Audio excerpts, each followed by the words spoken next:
Welcome to horror studio. मेरी उम्र फ़िलहाल 23 साल है और जब मेरे साथ ये घटना घटी तब मैं केवल 11 साल का था। मैं पश्चिम बंगाल की राजधानी कोलकाता से हूँ। मैं जब केवल 1 साल का ही था तब मेरे परिवार को दिल्ली आना पड़ा क्योंकि मेरे पिताजी को दिल्ली में जॉब करनी थी। तो मैं कोलकाता केवल 1 साल ही रहा, पर मेरे बाकी फैमिली और मेरे कज़न्स कोलकाता में ही रहते हैं। मुझे शुरू से ही भूत प्रेत पर पैरानॉर्मल चीज़ों में काफ़ी दिलचस्पी थी, पर मैंने कभी भी इन चीज़ों को महसूस नहीं किया था। 2008 के समय मेरे अंकल की शादी थी, इसलिए हम शादी में ज़रूर जाते। ये समय जून और जुलाई की गर्मियों का था, तो उस दौरान मेरी स्कूल की छुट्टियां चल रही थीं।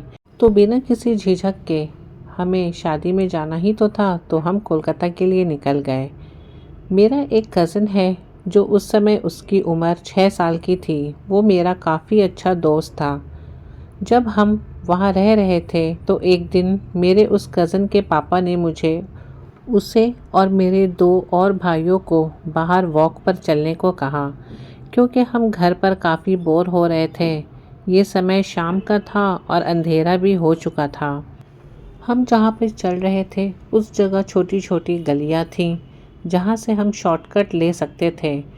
तो हम भी उनमें से एक अंधेरी गली में चले गए। अचानक मैंने एक जगह पर जाकर महसूस किया कि कोई तो है जो मुझे देख रहा है, पर ये मेरे दोस्त के पापा नहीं थे, बल्कि कोई और ही था जो काफ़ी गुस्से में था और वो नहीं चाहता था कि मैं वहाँ से गुज़रूं। मुझे बिल्कुल ऐसा लग रहा था जैसे कोई मेरे पीछे काफ़ी गुस्से में चल रहा हो। तभी मैंने महसूस किया कि किसी ने मुझे धक्का दिया है, और जब मैं पीछे मुड़कर देखा तो मैंने देखा कि पीछे मेरे दोस्त के पिताजी थे, जो कि मुझसे कुछ फीट दूर पर खड़े थे। वो ऐसा नहीं कर सकते। इसके बाद मैंने अपनी पीठ पर काफ़ी जलन महसूस की। मैंने फिर से चलना शुरू किया और मुझे फिर से किसी ने हल्का सा धक्का दिया और फिर से मेरी पीठ पर जलन महसूस हुई। जब तक उस गली से बाहर नहीं आया तब तक मुझे ऐसा ही लगता रहा जैसे कोई मुझे देख रहा है। मेरे कज़न को भी किसी ने धक्का दिया था। उसे भी जलन काफ़ी हो रही थी। मुझे काफ़ी चिंता भी हो रही थी, पर यह बात मैंने किसी को भी नहीं बताई। मैं डर गया था, पर फिर भी मैं ऐसा दिखा रहा था जैसे कि कुछ भी नहीं हुआ है।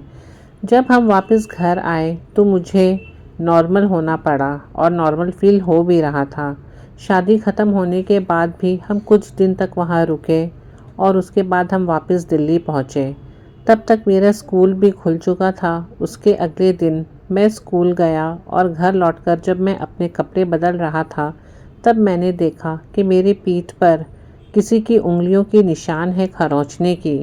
मेरी पीठ पर इस तरह के 2 खरोंचने के निशान थे, मतलब कि किसी ने मुझ पर 2 बार खरोंच किया है। जब मैंने इस बात को अपनी माँ को बताई तो उन्होंने मुझे पूछा कि ये सब कैसे हुआ। तब मुझे उस गली के बारे में याद आया और सारी बात मैंने अपनी माँ को बताई।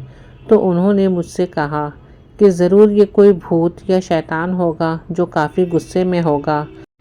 कभी कभी ऐसा होता है कि हम किसी के रास्ते में जब आ जाते हैं तो वो हमें नुकसान पहुंचाते हैं, क्योंकि हम गलती से या जाने अनजाने में उनके रास्ते पर आकर के खड़े हो जाते हैं या तो उनके गुज़रने वाले रास्ते से ही गुज़र जाते हैं। इस वजह से हमें नुकसान पहुंचती है।